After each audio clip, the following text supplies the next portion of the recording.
தமிழ்நாட்டில் சட்டம் ஒழுங்கை பாதுகாக்க வேண்டியது அதிமுகவினரின் பொறுப்பு என பாஜக மூத்த தலைவர் இல கணேசன் தெரிவித்துள்ளார்.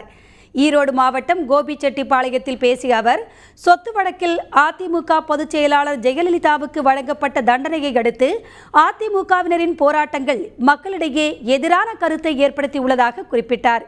சட்டம் ஒழுங்கை காப்பாற்ற வேண்டியது ஆளும் கட்சியினரான அதிமுகவினரின் பொறுப்பு என தெரிவித்த இல கணேசன், அதிமுகவினர் போராட்டங்களை கைவிட வேண்டும் என்றும் கேட்டுக்கொண்டார்.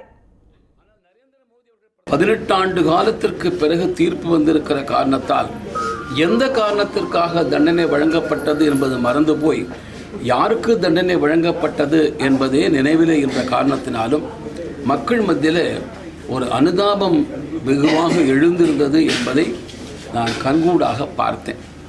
ஆனால் கடந்த 10 நாட்களாக அகில இந்திய அண்ணா திமுகவை சார்ந்தவர்கள் செய்த விஷயங்கள் எல்லாம் அந்த எல்லா அனுதாபத்தையும் நிச்சயமாக முடித்து விட்டது.